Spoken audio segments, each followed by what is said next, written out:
మకర రాశి వారికి శని వక్రగతి ఏ విధంగా ఉండబోతుంది? ఓం శ్రీ గురుభ్యో నమః. మకర రాశి వాళ్ళకి శని వక్రగతి స్థితిలో ఉండటం వల్ల, కుంభరాశిలో సంచారం చేయటం వల్ల శని యొక్క ప్రభావం అనేది ఏ విధంగా ఉండబోతుందో ఒకసారి చూడాలి మనం.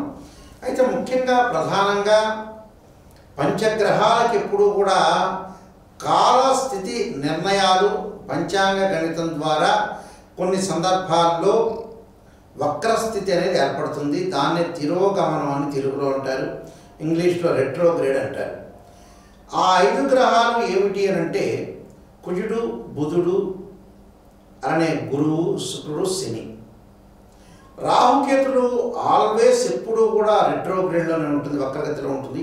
సూర్యచంద్రులకి వక్రస్థితి అనేది ఉండదు. ఏదైనా సరే అంతరిక్షంలో 2 గ్రహాలు రొటేట్ అవుతూ ఉంటాయి, పరిభ్రమణం చెందుతూ ఉంటుంటే రెండు కూడా ఒక వెలాసిటీతో వెళ్తూ ఉంటుంది. అంటే 2 కూడా ఒకే వేగంతో వెళ్తూ ఉండగా ఒక గ్రహం అనేది ఒక వేగాన్ని తగ్గించుకుంటే అప్పుడు భూమి మీద నుంచి చూసే వాళ్ళందరికీ కూడా అది వక్రస్థితిలోకి వెళ్ళింది, ఆ గ్రహం వెనక్కి తిరుగుతుందని అర్థం చేసుకుంటారు ఇక్కడ. కానీ అంతరిక్షంలో అలా ఉండదు. ఒక గ్రహం ఇంకో గ్రహంతో పోటీపడి రొటేట్ అవుతుంటే ఇంకో గ్రహం దాని యొక్క వేగం మాత్రమే తగ్గుతుంది, కానీ వెనక్కి వెళ్ళటం కాదు. అది అంతరిక్షంలో జరుగుతుంది. అంటే మనకి ఆస్ట్రోఫిజిక్స్ చెప్తూ ఉంటుంది.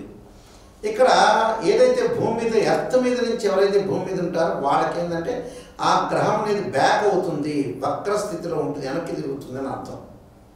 మనం అంతరిక్షంలో లేం కాబట్టి, భూమి మీద ఉన్నాం కాబట్టి ఇక్కడ భూమి మీద ఉన్నదాన్ని మాత్రమే గ్రహించాలని మనకి భూ ఆకర్షణ సిద్ధాంతం, మనకి ఒక మ్యాగ్నెటిక్ ఫీల్డ్ సంబంధించిన థియరం అనేది మనకి చెబుతుంది. అంటే ఫిజిక్స్ అంటే భౌతిక శాస్త్రం చెప్తూ ఉంటుంది. దాన్ని బట్టి ఒక సైంటిఫిక్ పరంగా కానీ, ఒక ఆధ్యాత్మిక పరంగా కానీ, పంచాంగ గణన సిద్ధాంతం ప్రకారంగా కానీ మనం చూసినట్టయితే వీళ్ళ యొక్క ఫలితాలు ఏ విధంగా ఉండబోతున్నాయి. సహజంగా శని 3, 6, 11 స్థానాల్లో ఉంటే సుఫలితాన్ని ఇస్తాడని, మిగతా స్థానాల్లో మంచి రకము అశుఫలితాన్ని ఇస్తాడని గోచారం చెబుతుంది. This is the transfer system అంటారు. ఈ ట్రాన్స్ఫర్ సిస్టంలో రెట్రోగ్రేడ్ అని అర్థం. మరి మకర రాశి వాళ్ళకి శని ద్వితీయ స్థానంలో ఉన్నాడు, వక్రగతి చెందాడు. అంటే దాని యొక్క వెనుక ఫలితం వస్తుందని అర్థం. వెనుక ఫలితం వస్తుంది అని అంటే వ్యాపారంలో చాలా జాగ్రత్తగా ఉండాలి.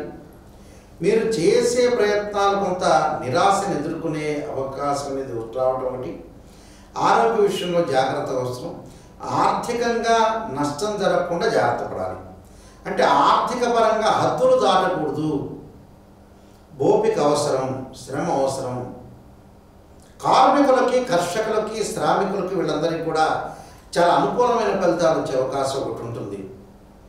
అంటే ప్రధానంగా ఆర్థిక విషయంలో ట్రాన్సాక్షన్స్ చేయకూడదు. మనీ అనేది ఓపికగా ఉండాలి, సహనంతో ఉండాలి, క్రమశిక్షణ డిసిప్లిన్తో ఉండి ముందుకు వెళ్ళాలి.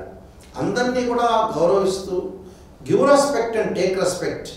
అంటే గౌరవిస్తూ గౌరవాన్ని తీసుకోవాలి, ఒక వ్యక్తికి మనం గౌరవాన్ని ఇవ్వాలి. ఆలోచనలో మార్పు జరగాలి, ప్రతి పనిని కూడా సిన్సియారిటీగా ఆలోచన చేయాలి.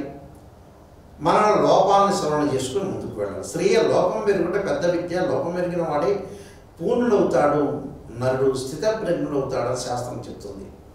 అందులో ప్రయాణాల వల్ల లాభం కలగటం, బంగారు ఆభరణాలు, గృహారంభాలు, గృహప్రవేశాలు, ఇల్లు నిర్మించాలనే ఒక ఉత్సాహంతో ముందుకు వెళ్ళటం, ఆఫీసులో విజయము, బ్రదర్స్ అండ్ సిస్టర్స్ మధ్యలో అనుబంధ బాంధవ్యం పెరగటం, ప్రేమ వివాహాలు జరగటం, అలానే స్నేహితులు తమ సహాయాన్ని కోరే అవకాశాలు ఉండటం, పెండింగ్ ప్రాజెక్ట్స్ అన్నీ కూడా పూర్తి చేయడం, మానసికంగా ఒత్తిడి తగ్గించుకునే అవకాశం ఉంటుంది. అలానే జీవితంలో అడ్డంకులు, పనులలో ఆలస్యాలు కూడా తగ్గించుకునే అవకాశం ఉంటుంది. అంటే విదేశాలకు వెళ్ళే అవకాశాలు కూడా ఎక్కువగా ఉంటాయి. అంటే విదేశాలకు వెళుతుంటారు, విదేశాలకు వెళ్ళటం కూడా జరిగే అవకాశాలు ఎక్కువగా ఉంటాయి.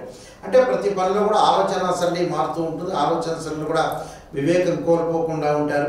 ప్రతి పనిలో కూడా విజయం సాధించే అవకాశాలు ఎక్కువగా ఉంటాయి. అంటే టోటల్గా స్టూడెంట్స్ కానీ అలానే స్త్రీలకు కానీ అనుకూలమైన వాతావరణం ఉంటుంది. అలానే విదేశాలకు వెళ్ళటం, ఆ దేశంలో ఉండే గ్రీన్ కార్డు హోల్డర్స్ ఉంటారో వాళ్ళకి మంచి ఉద్యోగాలు వచ్చే అవకాశాలు ఎక్కువగా ఉంటాయి. అంటే విదేశాల్లో ఉద్యోగ ప్రయత్నాలు సఫలీకృతమై బట్టలు కొనుగోలు చేయడం, బంగారు ఆభరణాలు, అలానే అగ్రికల్చర్ లాంటివి కూడా కొనుగోలు చేసే అవకాశాలు ఎక్కువ ఉంటాయి. పనులలో ప్రయత్నం లోపం లేకుండా చేస్తే అన్ని జీవితంలో సక్సెస్ అయ్యే అవకాశం మకర రాశి వాళ్ళకు ఉంటుంది.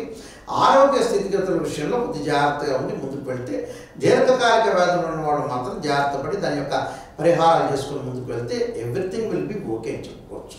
గురువు గారు, మరి మకర రాశి వాళ్ళు ఎలాంటి పరిహారాలు చేసుకోవాలి? సూర్యుడు యొక్క ఆరాధన చేయాలి.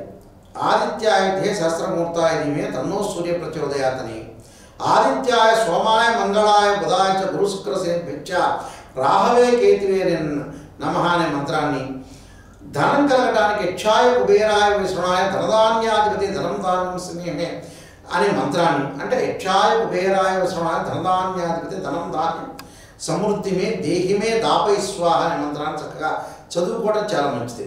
అలానే ఓం నమః శివాయ పంచాక్షరి చేయటంలో కూడా చాలా బాగుంటుంది.